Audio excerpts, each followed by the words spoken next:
Looks like we're live. Let me just post about this and then we'll talk.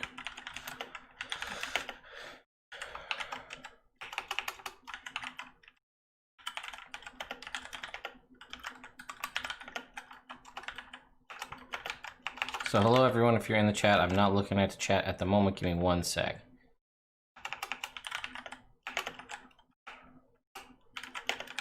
I will be right with you. I'm just gonna post on a couple of social medias because I'll get yelled at if I don't. Let's see. We do. Hi. Yes, folks. It is. I've got 45 minutes before I have to go to daycare to pick up the boys. So I thought I'd spend my time chatting with all of you because you're great and you're awesome. And like, I don't mean to be weird about it, but I love you guys. You're pretty cool.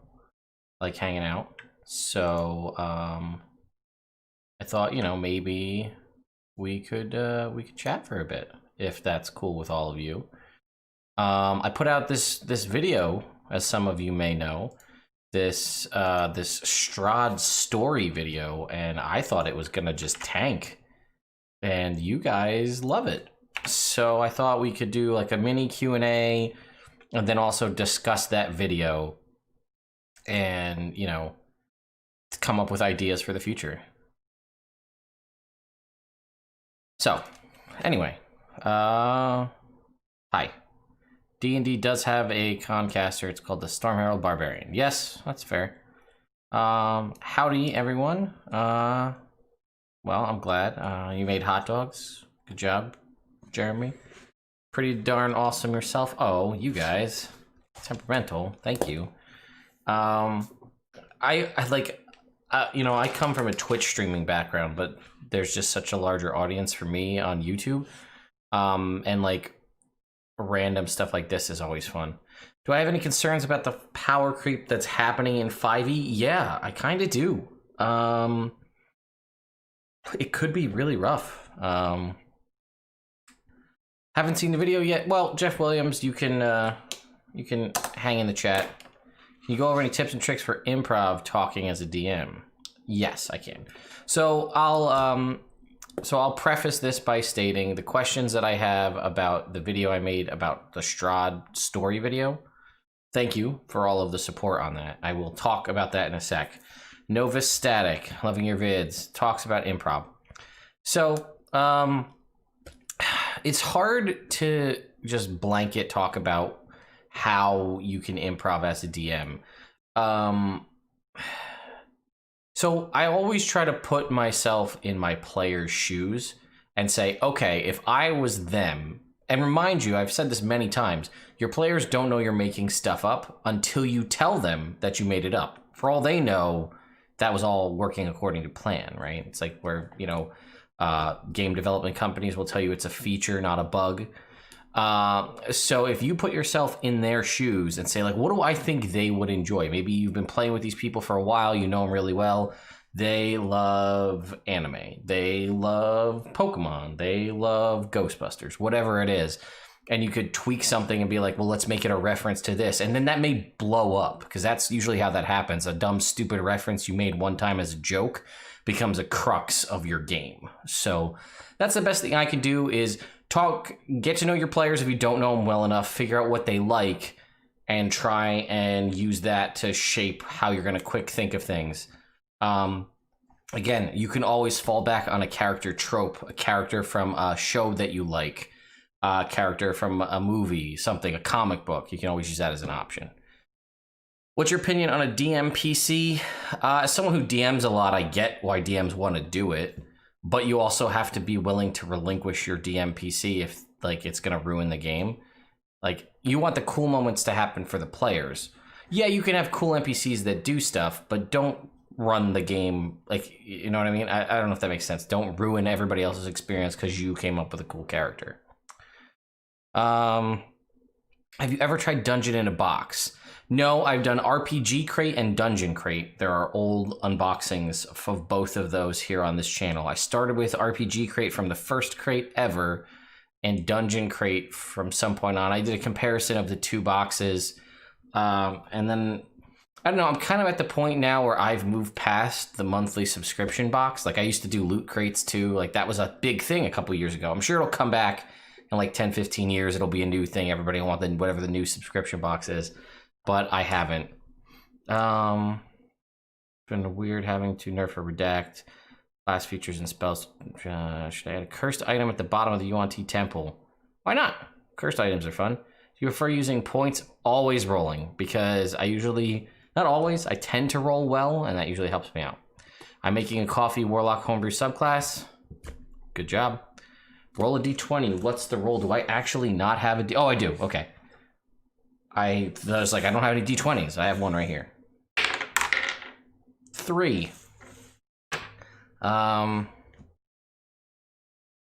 Such an infamous creature, and even in D&D, those who've seen Critical Role know what to expect from a vampire. Got any idea to surprise your D&D group with a vampire? Well, mine has a vampire in the party, kind of.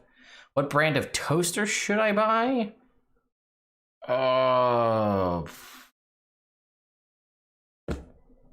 KitchenAid? Do they make toasters? I think I'm giving my players too many things they can take. Should I limit them more? Again, speaking from experience, don't give them everything they want without making them work for it, because you think and they think they want that, and you think you want to do that. It gets old fast. See the Storm King's Thunder campaign on this channel if you want to watch what happens when you give players everything they want. Your top 10 3.5 characters is awesome. I want to play most of them. Well, I'm glad. Coffee Warlock. I'm thinking Juicer from Palladium. Oh man, going old school. So the DM is a Mary Sue. In that respect, yeah, or Marty Stu. Yeah, that's what it is. What are your thoughts on the color printed Hero Forge minis? The ones that I had, the early, well, they are fragile, I'll tell you that much, but Hero Forge minis are fragile. Don't drop them, they break. But like, so here's one, right? Here's one of mine. This is Mini Ted right here. I can get into focus in here. You can see there's some pretty good detail there. I think the ones that I have were pretty early. And I think they've only gotten better, honestly. The base on this one got really warped. I don't know if this camera's too hot. That's warping the base. It might be. Anyway. Do you read many fantasy novels? If so, do you take inspiration from them? Yes, I try to read. Ooh. Come on. Camera. Over here. Oh, that is really blurry. Let's try to snap that back. I try to consume as much fantasy content as I can, because... God. Ooh, well, there's me. Hi. Auto zoom. Apply. Come on. And that auto zoom is really just not wanting to do it. There we go. Yeah. So I like the Drizzt novels. I don't think they're bad. They're at least D&D themed. They're pretty good. The Magicians, the books, if you watch the show, the books are very different. But, you know, right now I'm trying to think if I've listened to any really good or read any really good third-party novels. Just fantasy novels. I've watched a lot of shows. I feel like there's some good shows out there for that. Do you think there are too many? Mountain Dwarf is too good. Mountain Dwarf is very good. It's going to be a problem. I can see it happening. Do you prefer multi-class or single-class characters? You know, it's tricky. It depends on the class, I think. Also, for multi-class or single-class, depends on how long I know the game is going. I think that's part of it, right? So if the game's going to go from 1 to 5, I'm probably going to stay single class for 5 levels. But if it's going to go 1 to 16, then I might entertain the concept of I might entertain the concept of multi-classing. Depends on the build, too, and how well I rolled, right? If there's something I can truly get, or I find a build that I think is unique. So, out of what I've played, I mean, I have several multi-class characters that I have played, and it was more or less to complement something that the class couldn't do. Do you have any advice for creating homebrew monsters using other monsters as template? I'm asking for a balance in CR perspective. Well, CR is unbalanced, so don't necessarily, don't lock onto that. But yeah, if you're using other monsters as a starting point, you should probably be okay relatively. So, look at other monsters, look at other monster abilities, and see if you want to grab and pull from that. Best 1 to level 3 multi-class duo for it, Druid. I guess 1 level in Monk, so you could get unarmored defense, which I think translates into beast form. Oh, thank you for the love for the channel. As a DM, which class race disrupts your campaign plans? Nothing bothers me as a DM, really, as far as like this disrupts my plans. I don't love, really, I don't love the lucky feat because I think it makes halflings seem not as good. It's just like a weird thing. I don't love lucky as a feat. So race and class combinations don't really bug me. I've never really had like, oh, it's this guy playing this again, The thing that bugs me more than a specific combination is when like a player picks something and then they picked something, like I get wanting to learn in advance and that's fine.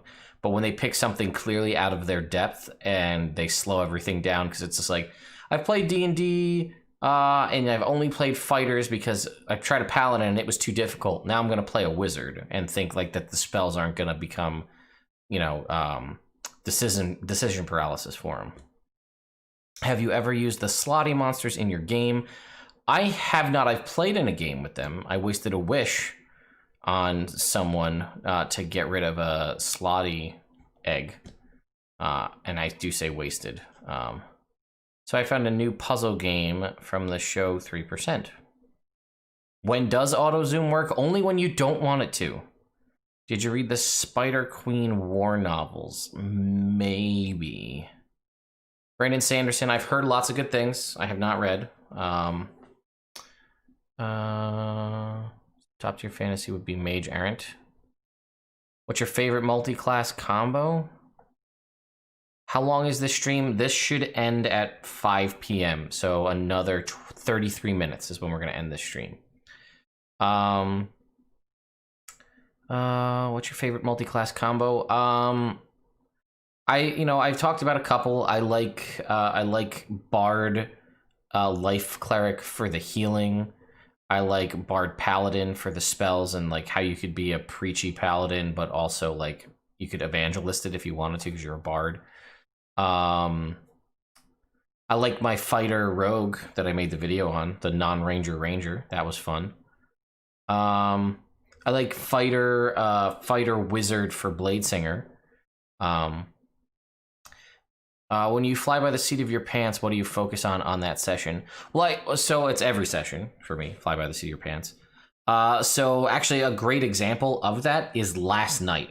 Last night's stream is only up on Twitch right now, so you'd have to go check out Twitch and watch last night's episode. It's ever number 97. I didn't know what we were going to do because I didn't put the Strad video out to determine how I was going to handle Strad. But I actually left it up to a coin flip, what was going to happen. And we didn't end up dealing with the party in Strad. We went to the rest of a different group that the party was playing. So that whole session was just made up. So that's an example of me working on the fly and just trying to pull from things that I know that they like and things that I've used in the past that work. Hang on. I'm running my first campaign. Any suggestion on how to manage the whole XP thing? I'm worried to overdo or underdo. Big chow from Italy. Well, Matteo, I don't use XP really anymore because, I don't know. Sometimes, I guess in my mind, it's I used XP before and then I also didn't use it. Because sometimes players just do something that felt so good that they should give a level. And unless you pre-calculate how much experience points they need to get to it, I usually would just say like set yourself at the experience for level 13. So I've kind of moved away from it, and they just sort of level up when I think it makes sense. But there is always the surprise, which I did enjoy, of like you get 3,000 experience points. They're like, oh shit, level 6, that's so cool, and like they weren't expecting it, so that's always fun. When are we getting more This Old Dungeon? Soon. I've been thinking about what I could do. I have all the videos from when I built my gaming table in the game room next door. So I have to edit that together. So that could be how to build a gaming table for under $300 or something like that. I'm in the process of getting some stuff removed so I can start building my studio in the room next door, my new recording studio, because this is a great space and it has fun stuff for everybody to look at in the background. But it is awful for soundproofing. The kids, the dogs, you can hear everything upstairs in the videos. You'll hear of like my kids running around upstairs a lot in the videos. So I am building a soundproof studio next door. So I might record that. I don't think I'm going to do it like a vlog where I like, here's where we are at today. I may film like that and then cut it all together. I've also been thinking about other woodworking projects, which I'm not a woodworking channel, but you guys like that stuff. So I might build for one of the closets in the D&D room a portcullis style door for a closet. That could be kind of fun. And I feel like a DM screen is something that's really easy and most people could do. And we can see what kind of bells and whistles we can put together. Do you read any lit RPG? I'm assuming it means literary RPG. I don't know what that is, so probably not. I'm not reading anything right now as far as books go. How would you do a psychic campaign? Like one that takes place in someone's head? Ones that use psionics? What's your favorite thing about doing YouTube? This right here, interacting with all of you. It has grown to become more of a thing. It's become more of my life. It's still not my whole life, but I like that I have like a platform, and it's so fun to me, and still like culture shock that people will reach out to me to be like, hey, we'd like to reach out to you about doing X video. We'd like to reach out to you. Can we send you this product? But my favorite thing is that I have a platform where I can talk to people, and then I can also use it to elevate people. Like I can look at a cool creator that's doing a cool thing on the DMs Guild or elsewhere, and I can be like, hey, go check this out. It's really cool. And that is what I like the most. Have you decided what you're going to do with Strad yet? No, I haven't. That was originally part of this discussion, which turned into a Q&A again, like it always does. I just came to tell you I started watching episode 1 of Rado 7 Parts. Austin, thank you. It gets better. There's 22 episodes. Episode 22 will be out probably in the next 15 minutes. What do you do when one of the players in your party plays a lawful evil character?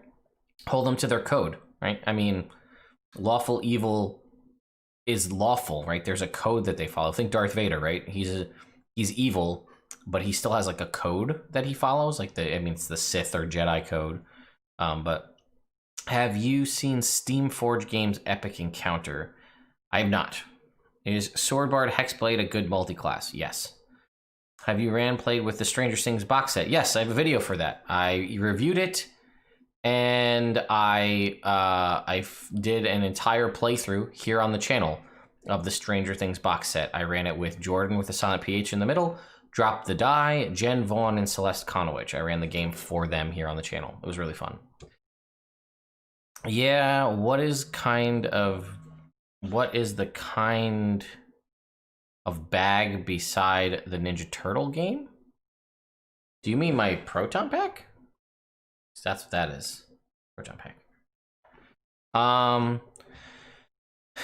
Do these HB gun rules sound balanced? Crits land within half the effective range, do triple damage, can only fire once a round. Reloading costs either 2 actions or an action and a movement action. I'm not sure. It's hard to tell on the fly there. What's my favorite adventure module? And a spoiler-free question, do you like Rime of the Frostmaiden? Yes, I do. I actually really like it. I mean, I've said it before in the videos. The art is phenomenal. I would like to play it, but I've already read enough of it that all of the good secrets are spoiled for me. So I don't think I could play it and get that, like, that's one of those things where you wish you could unread the book so that way you could play it for the first time.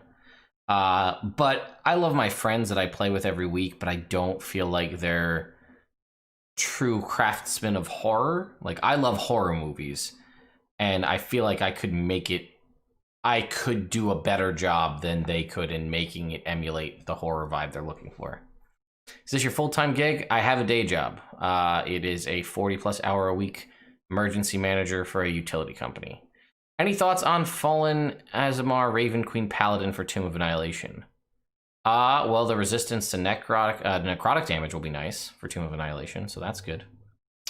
Psionic campaign, I did it with a combo. Mild Psionics, Planewalkers, or some kind of Jedi Order. Try to say that sounds like fun. I wish I was a wizard, just so I can cast Sleep on my 2-year-old. That's about 3 hours past her nap time, man. Not a lot of hit points. Just make sure you don't knock yourself out, too, with the sleep spell. I'd say Strad would at least still be a vampire who's separated from the dark powers. Jedis or blade singers? Accurate. Do you have there's a video for that button yet? No, it's been like 2 days. 3 days since I did the last Q&A. I've been thinking a lot about what I want to do. I've been trying to design some better animated camera borders for the live streams. That's something I've been working on. Obviously, Icewind Dale content. Okay, back to the questions. So the proton pack, you should put it in a more beautiful spot. Yeah, I used to, and then I used to get people being like, "What's that thing in the background?" So it's just sitting over there right now. Do you think class feature UI helps fix Sorcerer to a good degree? It's definitely better.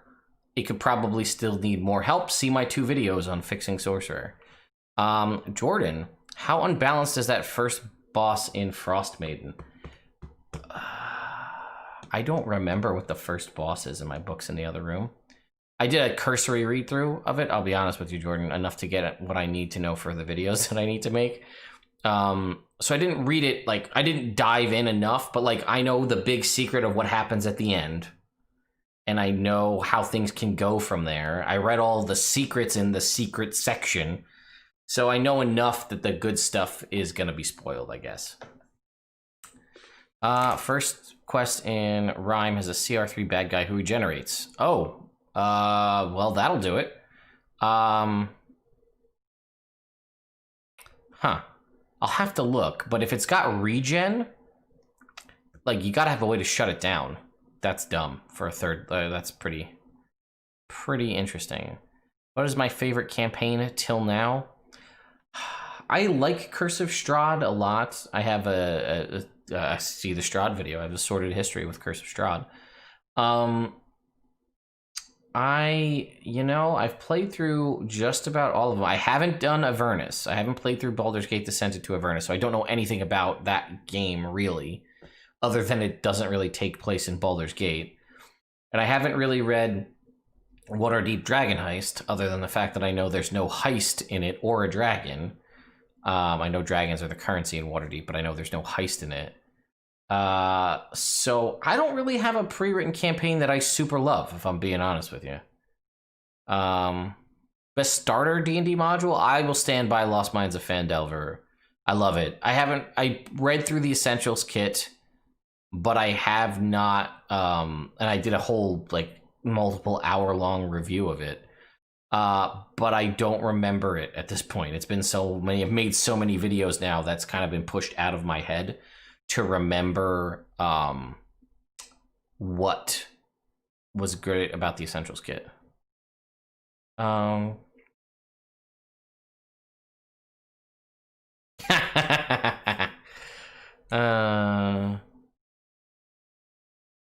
Four level 1s to fight the CR3 regenning monster. Well, that's dumb. Get Chill Touch. Somebody get Chill Touch to shut down the regeneration. That's, I guess, how you fix that. What do you recommend new DMs to do? Pre-written mods or homebrew self-written mods? If you feel comfortable writing your own modules, then go for it.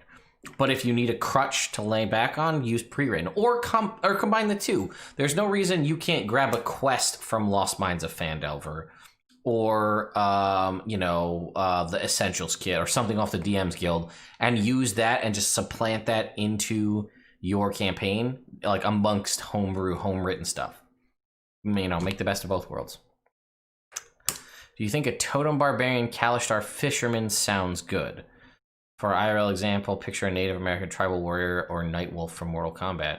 Yeah, are you choosing to be a bear barbarian so you'll now have resistance to every type of damage while you're raging? Because that's pretty clever.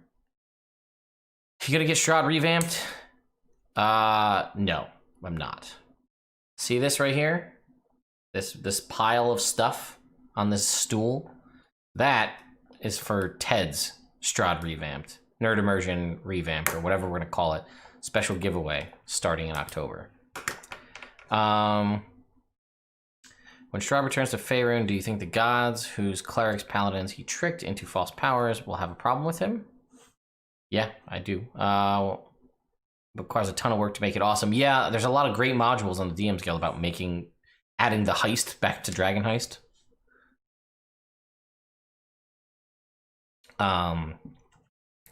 I've really enjoyed. Well, I plan to run Dragon Heist for some friends at a point, so I'll read it eventually. What do I think of Storm King's Thunder? It's better. It's better than a lot of the intro ones. I'm waiting for Jordan to stop hating on Dispel Magic. He hates Counterspell. Jacob from XP to level 3 hates Dispel Magic. Bear, Wolf, and Eagle. Yeah, smart. Okay, so hello to Columbia. Let's talk real quick, since I've only got about 20 minutes left here before I have to jump off. Let's talk about my Strahd concept. So I'm not gonna, some of you have already been talking about it. I'll give you a high-level recap.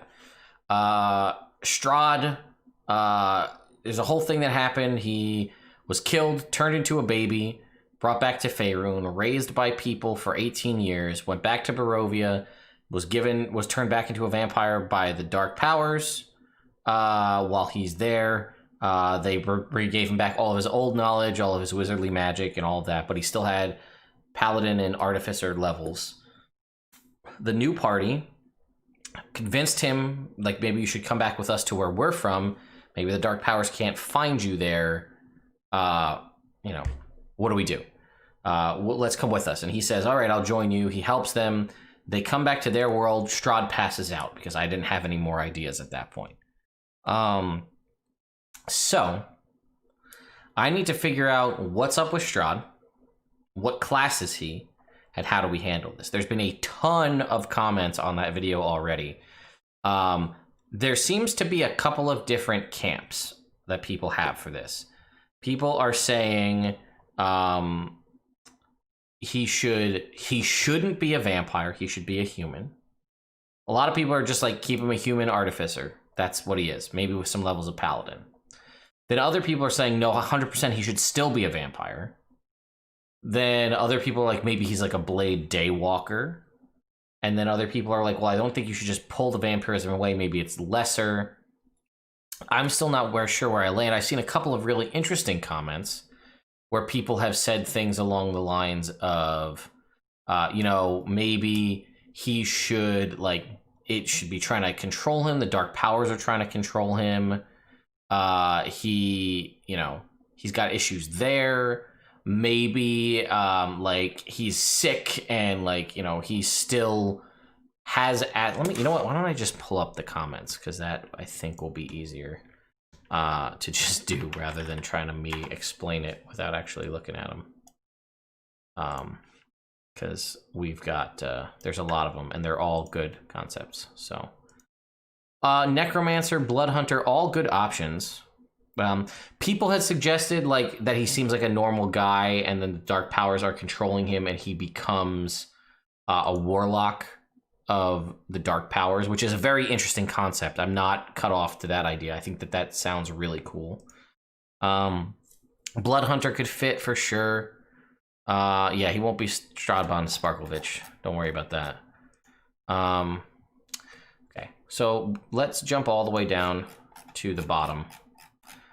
Because part of me want, like, so the story of the game is everybody's collecting heroes and stuff right now to bring balance back to the world.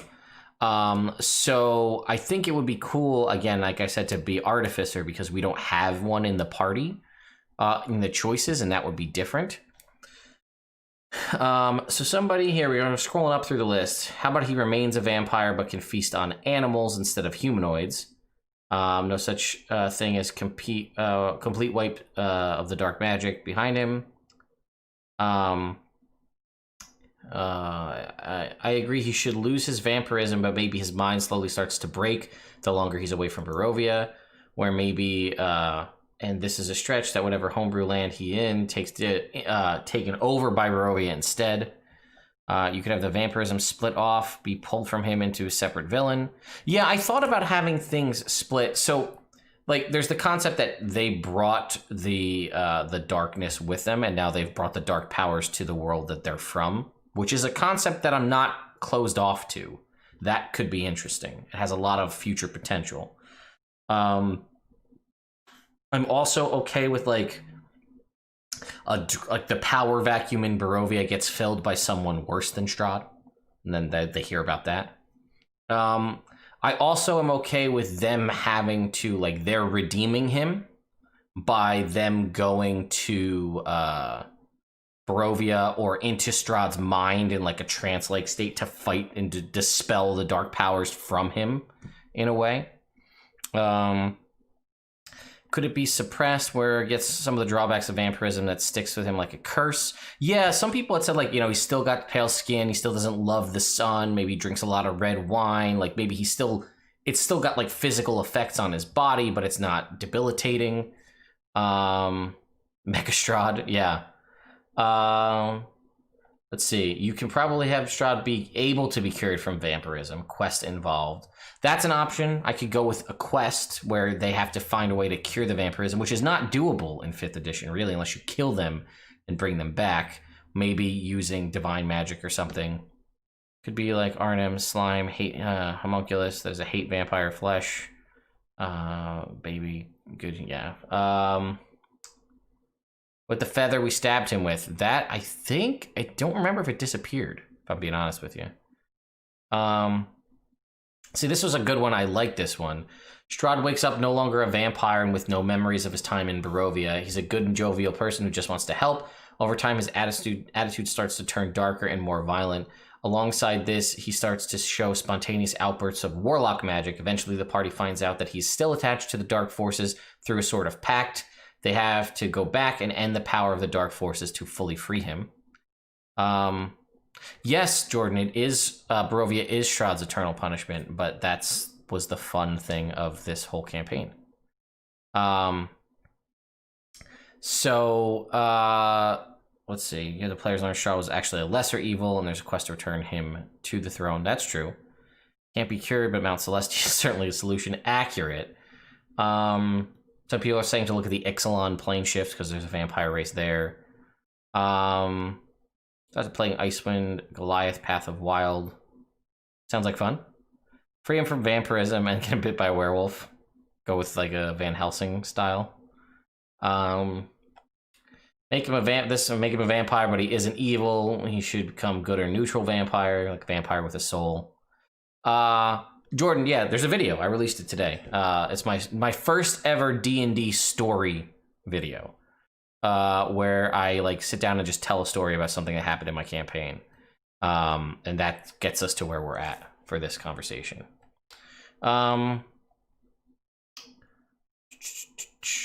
Strahd could be a Dampier, like Blade. Dark Artificer with dark powers. Will you make a video on all the new monsters? Yes, I will. It's coming. I think Pact of the Undead Warlock, that could be a thing. I would have him lose his vampire template, but gain sorcerer or warlock levels. You could have to fight off the dark powers from time to time, but not a vampire anymore. Could the dark powers have only let Barovia ride him here, and now they've brought a new darkness into the world? You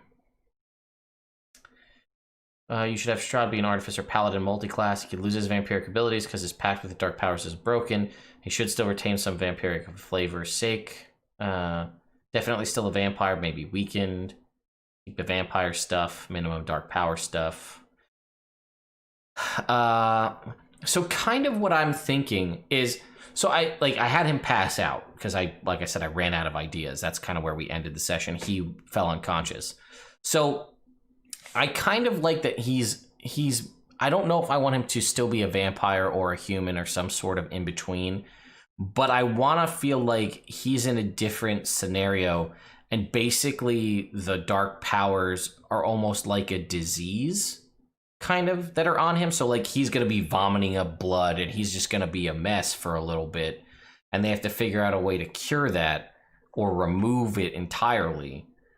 Because, you know, his body has been just suffused with evil for so long that, you know, it's sort of like, I'm not saying that he's being good, but like it's rejecting that. He is going to lose all of the wizardly magic and the memories that I'm going to say that Strahd had of Barovia, like that vast knowledge. He will lose all of that. I think that should go away, because especially in this scenario, he got all of that knowledge from the dark powers. I don't dislike the concept of him still being a vampire, so like they have to deal with the very real fact that he can't go out in the sunlight, you know, that he wants to drink people's blood. I like the idea of doing the armor artificer. We talked about that because I had his animated armor be a part of the fight where they fought him. Make the vampirism a sort of metaphor for the dark powers. Like he can use them, but he's also got to kill people and drink their blood. When Strad turned into a vampire, he lost his soul, and that was remained as an empty husk that imitated the person he was once by the will of vampire. The adventurers inserted into his chest an artifact made by a goddess. Strad turned into a baby in the capacity to develop new feelings and ways of thinking. To me, it's obvious that what the feather did was give Strad a new soul, one free from the influence of vampire. Of course, vampire still had a claim to the creature's body, and this is actually really good. And he tried to get this do by forcing that new soul to submit by instilling it in old memories that he had recorded through Strahd, but still, there's still a chance. His body is property of vampire, his soul is of the Raven Queen, but his mind is his own. If the party is able to give that mind something to hold on to, friendship, affection, purpose, genuine interest, and appreciation, what he wants to be, and he is able to craft a new body for himself, maybe he can escape the legacy of Strahd von Zarovich and just be himself. This is fantastic. On the other hand, Strahd has always had a sweet spot for magic and magic items.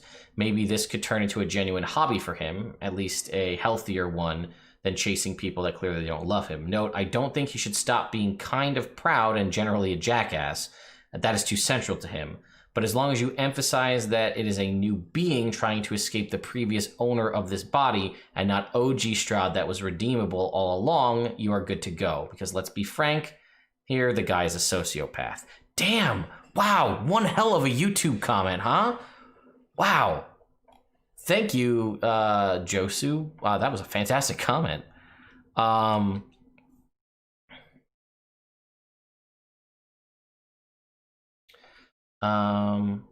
Yeah, so I thought about a lot of stuff. I have my own necromancer class that my patrons have access to. I thought about like maybe giving him that, but I don't necessarily want him to be steeped in undead, because like I don't like.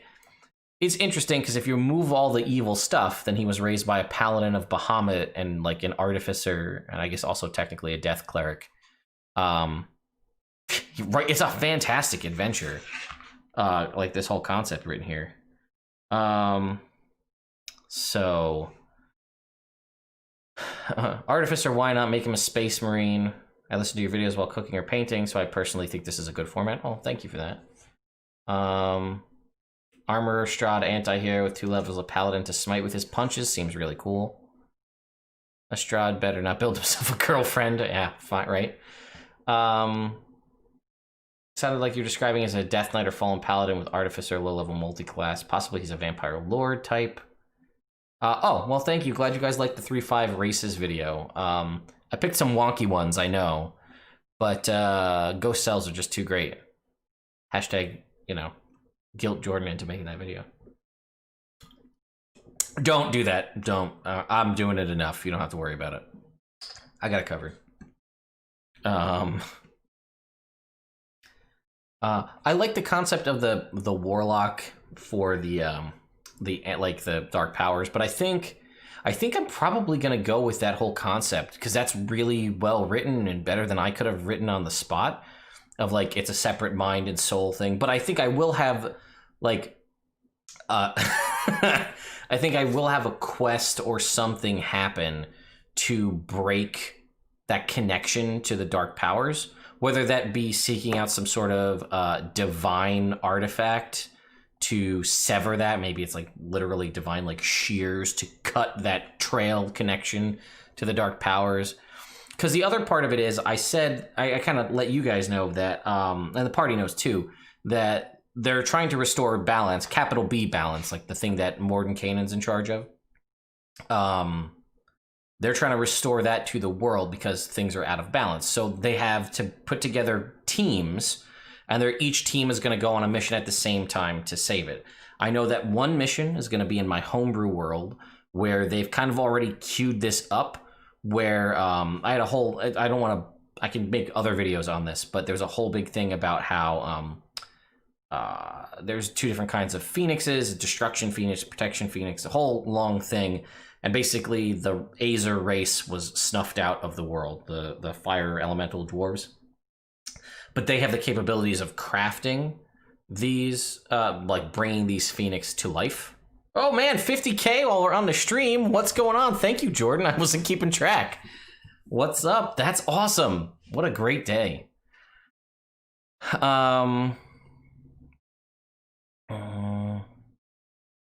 The players go on a planar quest to free Strahd soul. Yes, that's kind of what I'm thinking, Nick, as one of the thoughts for this, because they're gonna do the in the homebrew world, they're gonna deal with this Azer Phoenix thing. That's that one quest. Resolve that. In Faerun, they're gonna deal with the old the quest from my campaign from 5 years ago that they never finished, which was the whole Flavor Town fighting the evil Iron Chef thing. It's a long, long story. That could be another video too, I guess. And then I still needed at least one or two other quests to restore balance. And one of them could be this destroying the dark powers to free Barovia and give Strahd like full control back. And then, the dark powers could send things after him, which works out well. And it would be like, that's the ultimate mission. Thank you guys for the donations. It's awesome. It doesn't have to affect what happens to Strahd, but I like the idea. Yeah, so, well, I think the dark powers want him back. That's their whole thing, right? So they may go and try to infect my homebrew world, which is not a great place to be at the moment. There's a lot of craziness going on. Do you still do that DM thing where people can pay to be in your sessions? Yes, startplaying.games. That is a thing. You can go and check that out. Jordan, actually, they were sponsor of his video for today. Let's see an arch of a dragonborn. Big B, Luster form. Yeah. Flavor Town, yes. It was a joke. As I mentioned earlier on in the stream, it was a joke that I brought up very early on in my original homebrew campaign set in Faerun. I just threw out Flavor Town as a joke, and then it became the entire adventure. And they never went and dealt with the story till they started to go on the actual main quest, and then they TPK'd.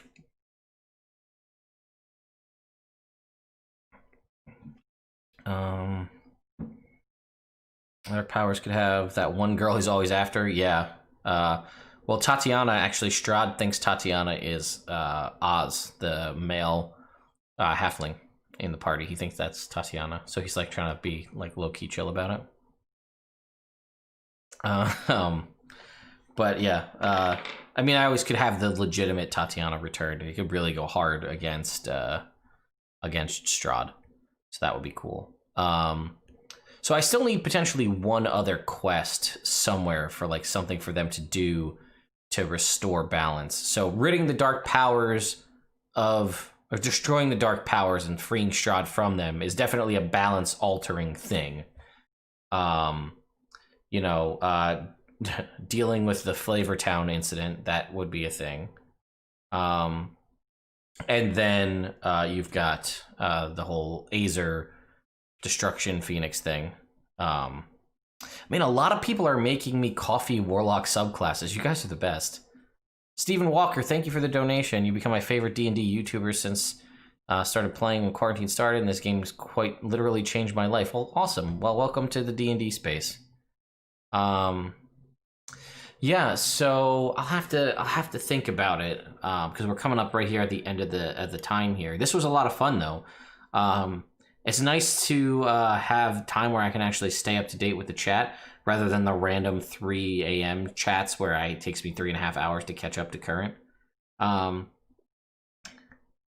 you have it mix them up and rebalance an area where good took over, where evil has to exist? Yeah, that's kind of what they're sort of dealing with this whole Azer thing. So the Azer race was brought to extinction, and they have been slowly brought back.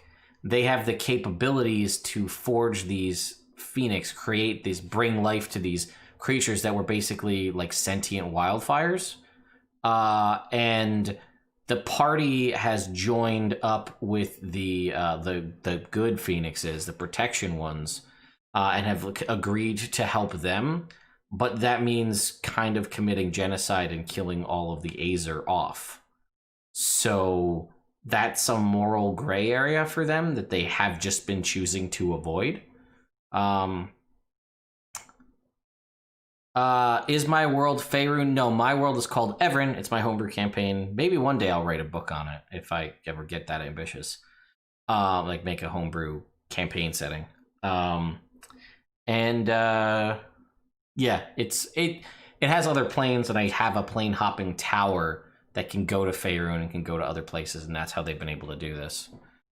Killing a god could bring balance for all the good you do, something evil. Yeah, I kind of want to tap into that. Like, they're doing good stuff. They should have to do something evil, because I don't think they're prepared for that. And there's definitely certain characters in the that could be part of the mission that would be okay with evil stuff, like Strahd. Any idea for Rime of the Frostbane character ideas? Are there VODs on your Twitch? Yes, there are, of more recent campaigns. Most of the original content is here on the channel, and there's a whole secondary YouTube channel, Nerd Immersion Plays, where there is all of our Rod of 7 Parts campaign, for example, that Jordan runs. Episode 50 to 96 of my homebrew campaign are on there, so 46 episodes there, 49 episodes on this channel. Yeah, so any additional Ted? Oh, thank you guys. Coffee warlocks never sleep and can summon a cup of coffee so hot, splash it in their face of their enemies. That sounds good to me. Can it go to the Shadow Realm? Yes. So funny enough, I've just said that this is the last bit before I'm going to jump off here. The Shadow Realm, not to be confused with the Shadowfell. That's a complete alternate world that I developed, a random thing that is basically just a musical version of my campaign, but also Yami Yugi is there, and there's a card game that's Duel Monsters. I don't know. It was a really weird time, guys. But I actually, with my Start Playing Games group, on Friday nights, I run a drop-in campaign. So that means people can drop in and out as they want to. It's set in my homebrew world, but the effects of that impact the Tuesday game. They just returned... or they returned to my homebrew world, and there's been more Shadow Realm stuff going on. It's interesting. So, folks, I hate to leave it here. Yes, that's exactly how I can introduce Ghost Elves. Thank you, La Rosario. I have to go, though, folks. I got to go pick up the boys from daycare. I will be back tonight, folks, 8:30 p.m., twitch.tv/nerdimmersion. I'm playing my Blade Singer, who's a Jedi character, in a game that my good friend Jordan with the silent PH in the middle, he runs it. He's the DM. I'll also be joined by LB Hackemup, Lex from Dank Dungeons, my good friend Brenna Noonan from Quillsilver Press, and a bunch of other awesome stuff. We're all playing it together. I'm a Jedi. We're fighting a bunch of undead in another plane. It's the Rod of 7 Parts campaign from 2nd edition brought to 5th edition. It's awesome. You should come hang out. We'll see you later tonight. 50K!